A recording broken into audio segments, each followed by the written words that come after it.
Hello everyone, আজকে আমি বানাচ্ছি মোরলা মাছের বাটি চচ্চড়ি।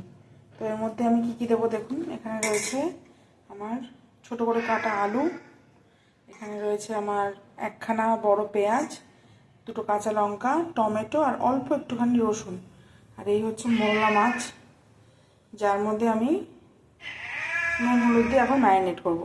এর মধ্যে আমি দিচ্ছি নুন, অল্প একটু সামান্য নুন, কারণ অলরেডি মাখার মধ্যে যখন বাটি চচ্চড়ি করবো তখনই নুন দেবো। আর একটু অল্প একটু হলুদ, এটা দিয়ে আমি আপাতত ম্যারিনেট করে রাখবো ওই 5 মিনিট মতন। এটা বাটি চচ্চড়ি হবে, তাই এর জন্য ভাজাভুজির কোনো দরকার নেই, সব একসাথে মেখে বসাবো।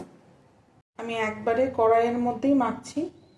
ফার্স্টে দিয়ে দিচ্ছি পেঁয়াজ, তারপর দিয়ে দেবো কাটা আলুগুলো, তারপরে দিয়ে দেবো টমেটো, আর দিয়ে দেবো দুটো কাঁচা লঙ্কা আর একটুখানি রসুন, আর দিয়ে দেবো এর মধ্যে নুন, হলুদ আর জিরের গুঁড়ো। দিয়ে দিলাম হলুদ, এই দিয়ে দিলাম নুন, আর দিয়ে দেবো অল্প একটু সামান্য একটু জিরের গুঁড়ো। ঠিক আছে। আর এবার ঝালটা হচ্ছে আপনাদের পরিমাণ মতো, আপনারা যদি খুব ঝাল খান তাহলে ঝাল দেবেন। এর মধ্যে আমি দিয়ে দিচ্ছি সামান্য একটু সর্ষের তেল। এতে খুব কম তেলের ওপরই হয়ে যায়, আমি খুব অল্প তেলের ওপরই করছি। আমি অল্প একটু লঙ্কার গুঁড়োও দিয়ে দিলাম। এবার এটাকে ভালো করে মেখে নেব। এটাকে ভালো করে চটকে চটকে মেখে নিতে হবে কিছুক্ষণের জন্য।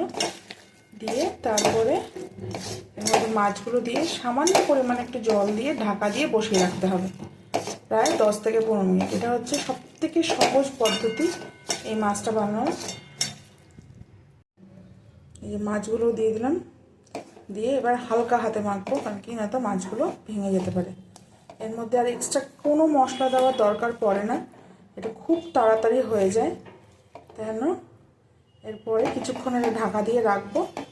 গ্যাসটা এবার জ্বালিয়ে দেবো, জ্বালিয়ে দিয়ে ঢাকা দিয়ে রেখে দেবো এটা প্রায় 5 থেকে 10 মিনিট। অল্প একটু সামান্য একটু জল দেবো, ওই ধরুন হাফ কাপ মতন। এই যে আমি এর মধ্যে হাফ কাপ মতন জল দিয়ে দিচ্ছি। ঠিক আছে, কারণ কি যদি জল না দেওয়া হয় একেবারে এটা মাখা মাখাই হবে, কিন্তু একদম জল না দেওয়া হলে এটা লেগে যাবে কড়াইয়ের সাথে। এবার চলুন এটাকে আমরা ধরিয়ে দিই, তারপর 10 মিনিট পর ফিরে আসছি। গ্যাসটা ধরিয়ে দিয়েছি, আপাতত এটা হাইতেই আছে। ঠিক আছে, একটু গরম হয়ে গেলেই আমি এটাকে লোতে দিয়ে দেবো, দিয়ে 10 মিনিট রেখে দেবো। নাড়াচাড়ার কোনো দরকার নেই। 5 থেকে 7 মিনিট পরে খুলে একটু নাড়লেও হয়, না নাড়লেও কোনো আপত্তি নেই।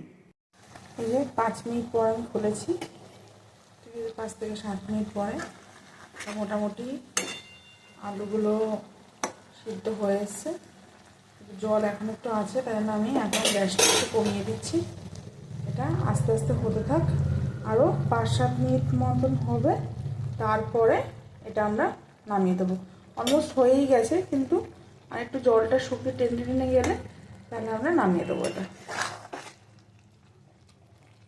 এই হচ্ছে আজকে আমার মোরলা মাছের বাটি চচ্চড়ি। এর জন্য